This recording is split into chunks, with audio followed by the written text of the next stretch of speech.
What kind of idiots actually pay him? Dad mocked my career. There will be no more transfers. I hit send. 6 months later, my sister reached out. I never thought I'd be the one to break our family. The destruction came so quietly at first. A crack, then another, until everything we'd built lay in ruins at my feet. I'm 27 years old, and I've been supporting my family financially since I was 19, not that they'd ever truly acknowledge it, especially not my father. The morning everything changed began like any other. Sun streaming through half-closed blinds, the soft hum of my computer fans, the gentle ping of donation alerts from my overnight stream. My success still felt surreal sometimes. 5 million followers across platforms, sponsorship deals with major tech companies, a comfortable apartment in the city, all from playing games and connecting with an audience that somehow found me entertaining. My father called it playing pretend for a living, a child's occupation, not real work. I checked my phone. 3 missed calls from my mother, a text from my sister Kelly asking when I'd be transferring this month's money, nothing unusual there. My stomach clenched, the familiar sensation of being needed only for what I could provide. Never for who I was, I ignored it, turned instead to my morning routine. Coffee, emails, content planning, the rhythm of my real life, the one they refused to understand. A notification interrupted my focus. A message from my oldest viewer and now moderator. "Henry, you need to see this. Now." A link followed. My heart stuttered as I clicked it. What had happened? Channel strike? Platform controversy? The usual anxieties of content creators flickered through my mind. Nothing prepared me for what loaded on my screen. My father's voice first. Booming, dismissive. He sits there playing video games all day like a child, and people actually pay him. What kind of idiots waste money watching someone else play games? The camera panned. My mother's kitchen, our family home. My sister Kelly filmed secretly from what looked like the doorway. My father was at the table with my mother, both laughing. "At least he's good for something," my father continued. "His little internet hobby pays our bills." My mother slapped his arm playfully. "Greg, stop, he works hard." But she was smiling, that smile that never reached her eyes when defending me. My sister's voice behind the camera. "Dad, tell us again about how Henry thinks he has a real job." More laughter, my father's impression of me. Hunched shoulders, mimicking clicking a mouse frantically, making childish sound effects. "Look at me, I'm a professional gamer, so important. Meanwhile, I've never done an honest day's work in my life." The video continued for 3 excruciating minutes. Each second burned into my consciousness like acid. The family I supported, financially, emotionally, completely, mocking the very thing that allowed them to live comfortably.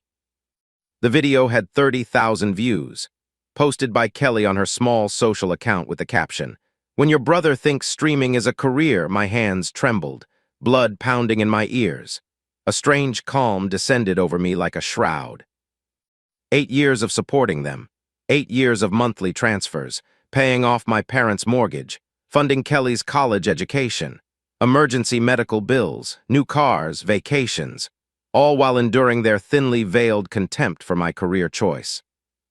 I'd known somewhere deep inside how they truly felt, but seeing it displayed so nakedly, shared publicly for others to laugh at, something shattered inside me, irreparably. My phone buzzed again, my mother. "Henry, honey, when can we expect this month's transfer? Dad and I are planning that Alaskan cruise we talked about." The one they'd mentioned once in passing. The one I'd never agreed to fund. The entitlement sliced through me like a blade. I set the phone down, let it buzz until it fell silent. What had I been to them all these years?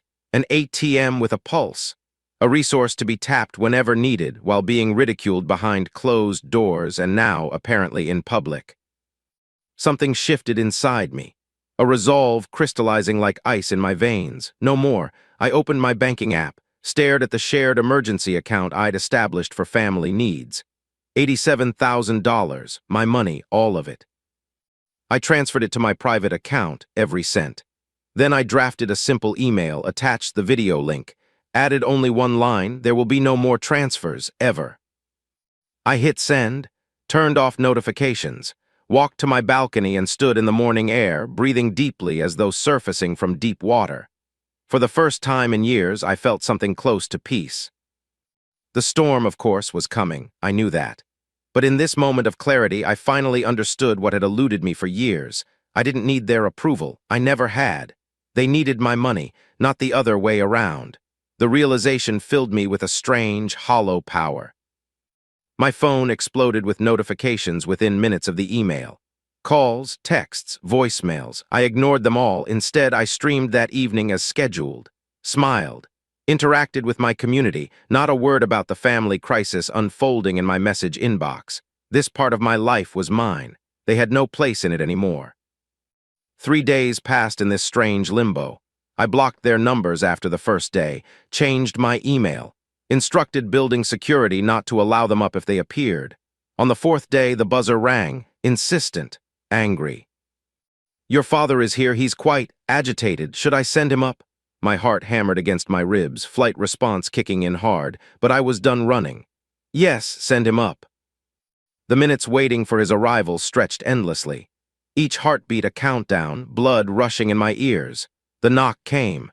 3 hard raps that seemed to shake the door on its hinges. When I opened it, my father stood there, face flushed with a familiar anger. The same expression I'd seen 1,000 times growing up. The one that had once made me cower. "What the hell do you think you're doing?" He pushed past me into the apartment without waiting for an invitation. I closed the door quietly, controlled. "Hello to you too, Dad." He spun to face me, jabbing a finger toward my chest. "Don't get smart with me. What's this nonsense about cutting us off? Your mother is beside herself." I saw the video. His face flickered. Confusion, then recognition, then dismissal. That was just a joke. Kelly was just having fun. You know how she is." My chest tightened. The casual way he brushed it off made something inside me crack wider. "A joke, I see." My voice sounded strange even to my own ears, too calm. "And the 30,000 people who viewed it, were they in on the joke too?" He waved his hand dismissively. "Don't be so sensitive. This is what's wrong with your generation. Everything's an offense. Everything's a trauma. You mocked my career, my life choices, the very thing that's been putting food on your table for 8 years. "Oh, come on," he scoffed. "You sit at home playing video games. It's barely a job. I'm one of the top earners in my field. I've built a business that supports not just myself, but an entire family that contributes nothing in return." His face darkened. "We're your family. That's how family works. You support each other." "Support goes both ways, Dad. When have you ever supported me?" He faltered for a moment, just long enough to reveal the truth. "We put a roof over your head for 18 years. I laughed, couldn't help it. "The bare minimum required by law, and I've been repaying that basic parental obligation tenfold since I moved out." "So what, now you're too good for us? Think you don't need family anymore now that you've got all your internet friends?" The contempt in his voice when he said internet friends hit a familiar nerve. But this time, instead of shame, I felt rage crystallize inside me. "Those internet friends have shown me more respect and support than you ever have." His eyes narrowed. "So that's it. You're choosing them over your real family?" "I'm choosing myself for the first time." He stared at me like I'd suddenly started speaking another language. The concept seemed completely foreign to him. "What about the cruise your mother was planning? We've already put down the deposit." The sheer entitlement stole my breath for a moment. "Not my problem. Not your," he sputtered. "We're your parents, and I'm your son, not your bank." We stood there in the silence that followed. 2 men who shared blood but suddenly realized they were strangers. His face shifted. A calculation happening behind his eyes, the anger morphing into something more tactical. "Your mother will be devastated. Is that what you want? To break her heart?" The guilt trip. His most effective weapon throughout my childhood, but it bounced off me now, unable to find purchase. "Mom will be fine once she realizes she'll need to budget like a normal person." "And Kelly, what about her tuition for next semester?" "Kelly is 24 with a completed undergraduate degree. If she wants a master's, she can get loans like everyone else." His facade cracked further, desperation seeping through. "You can't just cut us off. We have bills, expenses. So does everyone. Get a job." The words hung between us, simple, direct. and completely shattering the dynamic we'd established for years. My father's face contorted. "You ungrateful little after everything we've done for you." "What exactly have you done for me, Dad? Name one thing in the last 8 years." He opened his mouth, closed it, opened it again. Nothing came out. In that silence lay the truth of our relationship, crystal clear for the first time. "I think you should leave now. This isn't over," he hissed, moving toward the door. "You'll regret this. Family is everything." "No, self-respect is everything. I just wish I'd learned that sooner." The door slammed behind him with enough force to rattle the frame. I stood motionless in the sudden quiet of my apartment, waiting for the guilt to come crashing down. It didn't. Instead, a strange lightness filled my chest, like something heavy had been lifted away after years of crushing weight. I walked to my computer, sat down, looked at the stream setup that had built my life, the life they had mocked so thoroughly. For the first time, I felt no need to justify it. To anyone, I went live earlier than scheduled that evening. My community immediately noticed something different about me. The chat was filled with questions, concerns. "You seem different tonight. Everything okay?" I considered deflecting as usual, keeping my personal life separate, but something had shifted fundamentally inside me. "I made a big life decision today," I told my audience. "Set some boundaries that were long overdue. It feels right." Support flooded the chat. No questions, no demands for details, just pure encouragement from thousands of people who had chosen to spend their time with me. My real family in many ways. 3 weeks passed. The silence from my blood relatives was both painful and healing, like a deep wound finally exposed to air after festering beneath a bandage. Kelly tried reaching out once, demanding rather than asking for tuition money. When I didn't respond, she sent a series of increasingly angry texts accusing me of abandoning the family. I didn't engage. There was nothing more to say. Then came the notification. A small, seemingly insignificant ping that made my stomach drop. An alert from my bank about unusual activity on the emergency account I'd forgotten to close completely. My parents had somehow accessed it, withdrawn the few $100s that had accumulated from automatic transfers, left it empty. The final confirmation that I'd made the right decision. I closed the account permanently, cut the last financial tie. My mother called from an unknown number that evening. I almost didn't answer. Something made me pick up. "Henry, please don't hang up." Her voice sounded small, fragile in a way I'd never heard before. "I'm listening." A pause. "We need your help. Your father, he's too proud to ask, but things are difficult right now." My heart ached despite everything. This was my mother, the woman who had read me bedtime stories, who had bandaged my skinned knees, who had also stood by while my father belittled me for years. "I'm sorry to hear that," I said carefully, "but I'm not in a position to help anymore. But we're family." The same refrain, the same expectation. Family respects each other, supports each other's choices, doesn't mock each other publicly for entertainment. She sighed. "That video was a mistake. Kelly knows that now." "Has she taken it down?" Another pause. "Well, no, but..." "Then it wasn't a mistake. It was a choice, one with consequences." "Henry, please, we're struggling here. We need you." The words I'd longed to hear for years. Acknowledgement of my importance. But it came attached only to what I could provide, not who I was. "I'm sorry, Mom. I truly am, but I can't do this anymore." Her voice hardened slightly, the fragility disappearing. "So that's it. Years of family bonds thrown away over one little video." "It wasn't the video. It was what the video revealed, what it confirmed about how you all see me. That's not fair. Neither was using me as an ATM while mocking the very work that funded your lifestyle." The silence stretched between us, a chasm too wide to bridge with platitudes. "I'll always be your son," I said finally, "but the financial support is over, permanently." I heard her inhale sharply. "Your father was right. That internet fame has changed you." "No, it showed me my worth when my own family couldn't." I ended the call, set the phone down gently, waited for the crushing guilt to descend. It didn't come. 6 months passed. Seasons changed. My career flourished further. A major platform signed me to an exclusive deal worth more than I'd ever imagined possible. The irony wasn't lost on me.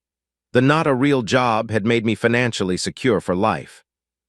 I bought a house, adopted a dog, built a life that was authentically mine. The family-shaped whole remained, of course. Certain moments triggered the ache of absence. Holidays, birthdays, random Tuesday evenings when a memory would surface unexpectedly. But the wound was healing, slowly, cleanly, without the infection of resentment that had poisoned it for so long. Kelly reached out once more. A surprisingly humble message that acknowledged her part in the rift, not quite an apology but closer than I'd expected. "I miss my brother," she wrote.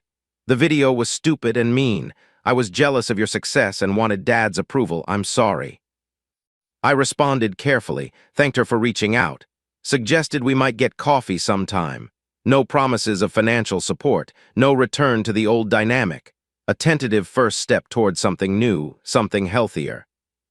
My parents remained silent, perhaps too proud, perhaps simply unable to adjust to the new reality where their son was not their personal source of funding.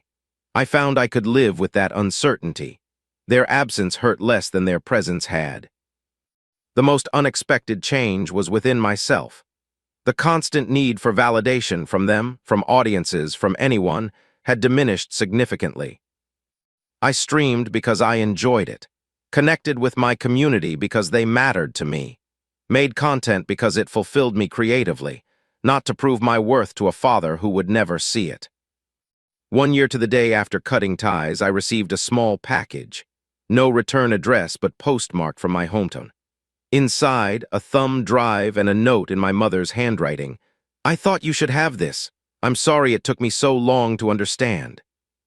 The drive contained a single video file. My hands trembled slightly as I clicked play. My father sitting alone at the kitchen table, looking older, diminished somehow. "I don't know if you'll ever see this," he began, voice rough. "Your mother thinks I should record it. Maybe someday you might be willing to hear me out." He cleared his throat, looked directly at the camera with an intensity that made my chest tighten. "I was wrong about you, Henry, wrong about your career, wrong about a lot of things." He ran a hand through his thinning hair, a gesture so familiar it made my heart ache. "The truth is, I never understood what you were building. I was jealous, if I'm being honest. Jealous that you found success doing something you loved while I spent 40 years at a job I hated." His eyes glistened, something I'd never seen before. "I took it out on you, made you feel small because I felt small, used your success while belittling how you achieved it. It was unfair, cruel even." He swallowed hard. "I'm not asking for your money or even your forgiveness, just wanted you to know that I was wrong, and I'm sorry." The video ended. No dramatic conclusion, no sweeping music, just my father's face, vulnerable in a way I'd never witnessed before. I sat in the stillness of my home office, the same room where I'd first seen the video that ended our relationship, now watching another that might possibly begin healing it, not erasing the past, not pretending the hurt never happened, but acknowledging it, numbing it, taking responsibility. I didn't respond immediately. Some wounds need time, even after an apology is offered. But I saved his video. And for the first time in a year, I allowed myself to remember the good moments, too. Fishing trips when I was young. The proud smile when I graduated high school. Small kindnesses buried beneath years of criticism. Not enough to erase the hurt, but enough to consider that people, even parents, can grow, can recognize their failures, can change. I don't know if we'll ever fully repair what was broken. Some fractures leave permanent marks. But sitting here now, a year and a half after that devastating morning, I understand something I couldn't see then. Cutting ties wasn't about punishment. It was about valuing myself enough to demand respect. Sometimes the greatest act of love for yourself and for others is to establish boundaries that cannot be crossed. To say, this is where I end and you begin. This is what I will accept and what I won't. My career continues to flourish. My community grows. The life I've built feels increasingly solid beneath my feet. And if someday that life includes some version of my family, one that respects who I am rather than what I can provide, I might be open to it. But I'll never again shrink myself to fit into someone else's expectations. Never again fund my own diminishment. That version of Henry is gone. In his place stands someone stronger, someone who finally understands that real family, whether bound by blood or by choice, lifts you up rather than tears you down. And that's a lesson worth every painful moment it took to learn.